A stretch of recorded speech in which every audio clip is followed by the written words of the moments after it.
તો રાજકોટના જંગલેશ્વર વિસ્તારમાં ચાલી રહેલા મેગા ડિમોલેશનમાં પરસોત્તમ પીપળિયા પહોંચ્યા। જંગલેશ્વર વિસ્તારમાં જઈ પાટીદાર અગ્રણી પરસોત્તમ પીપળિયાએ લોકોની સહાય કરી। અસરગ્રસ્તો માટે ફૂડ પેકેટ અને પાણીની બોટલનું તેમણે વિતરણ કર્યું। અસરગ્રસ્તોને 1 મહિનાના ભાડાના ખર્ચની સહાય પણ તેઓ આપશે। તો લોકોના રહેઠાણની વ્યવસ્થા ન થાય ત્યાં સુધી કાનૂની લડત ચલાવવાની તેમણે વાત કરી છે। ત્યારે જંગલેશ્વર વિસ્તારમાં ડિમોલેશનની કામગીરી ચાલી રહી છે। કેટલાય લોકો ઘર વિહોણા થયા અને તેમની મદદે પરસોત્તમ પીપળિયા પહોંચ્યા। લોકોના રહેઠાણની વ્યવસ્થા ન થાય ત્યાં સુધી કાનૂની લડતની પણ તેમણે વાત કરી છે।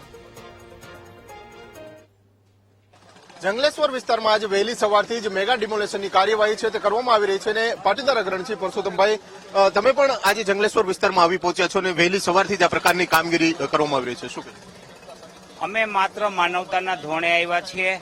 મારા ભેગા હરિભાઈ સુચરિયા છે, જે 3000 ફૂડ પેકેટો અને 5000 પાણીની બોટલો અને 1,11,111 આ લોકો જે અહીંયા અસરગ્રસ્તો છે એના 1 માસના ભાડામાં જેટલી વ્યક્તિ અને સમાવેશ થતો હોય એ અમે પૂરક સહાય આપવા માટે આવ્યા છીએ અને એના દર્દ ને દુઃખમાં અમે ભાગ લેવા માટે આવ્યા છીએ।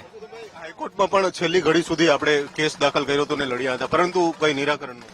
એ અમારી કાનૂની લડત છે, એવું નથી, નિરાકરણ નથી આવ્યું। અમે 5000 ઘરોને બચાવવામાં અમે કામયાબ બી રહ્યા છીએ, પણ રોડ અને જે ફ્રન્ટ એરિયા છે, રિવર ફ્રન્ટ એરિયા, એ બચાવવામાં ક્યાંક ને ક્યાંક અમને રાહત મળી નથી। તે અમારા માટે દુઃખની વાત છે, પરંતુ અમે આમને પણ રાહત આપવા અને પુનર્વસન માટે કંઈક થાય એવી અમે વ્યવસ્થા કરવા અને એવી લડત, કાનૂની લડત કરવા। અમે કાનૂની લડત સિવાય કંઈ કરવા માંગતા નથી, તેવી અમે કાનૂની લડત ચાલુ રાખીશું।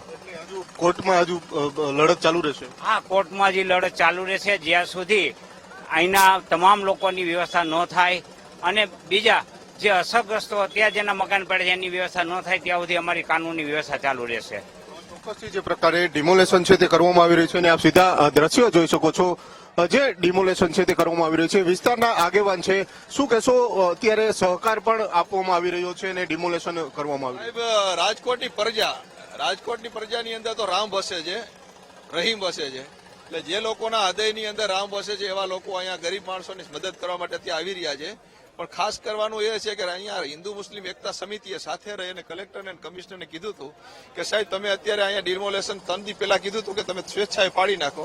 તો જંગલેશ્વરથી આખા પટ્ટાની અંદર હિન્દુ મુસ્લિમ એરિયામાં જ્યાં લગી આ રોડ ટીપીનો જાય છે બધાએ પોતાના હાથે પાડવાનું ચાલુ કરી દીધું હતું અને તંત્રને એમ કીધું હતું કે તમે નહીં આવો તો તમારા તંત્રના કોઈ વાહનોની જરૂર નહીં પડે, તમારી હિટીચની જરૂર નહીં પડે, અમે અમારા હાથે પાડી નાખશું। જો રમજાન મહિનો છે ને 1 મહિનો માટે અમને મુદત આપો। તો હિન્દુ ભાઈઓ પણ અમારી સાથે રહીને રજૂઆતમાં કરવામાં આવ્યા હતા, પરંતુ તમને તંત્રએ જવાબ ના આપ્યો અને તંત્રએ જો રાહત ના આપી, જેથી કરીને અત્યારે લોકો દુઃખી છે। ખાસ કરીને રમજાન મહિનાની અંદર રોજા રહી અને પોતાના હાથે માણસો જયારે પાડે છે અથવા તો જ્યાં શિફ્ટિંગ થાય છે એટલે એક દુઃખની વાત થાય છે।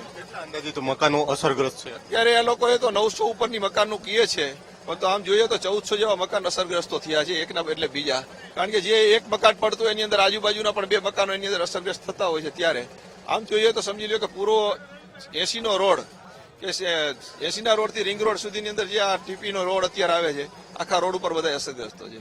કેટલું ટીપીનો રોડ કેટલો નીકળે છે અંદાજે? ટીપીનો રોડ 50 ફૂટનો છે, એની અંદર પણ કાપવાનું તો ક્યાંય 2 ફૂટ છે, ક્યાંય 5 ફૂટ છે, ક્યાંક 25 ફૂટ છે। ખરેખર આખો રોડ ક્યાંય પાડતો નથી, પણ જે 2 બલ્ક આ લોકોએ બતાવ્યા છે કે જે મૂળ હયાત રોડ હતો, માણસો એમ માનતા હતા કે હયાત રોડ આ લોકો તળ છે।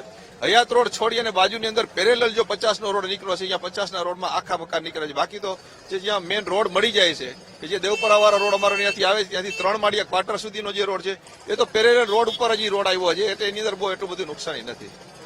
જે પ્રમાણે જે ટીપીનો રોડ નીકળે છે અને તેને જ લઈને કાર્યવાહી છે તે કરવામાં આવી રહી છે।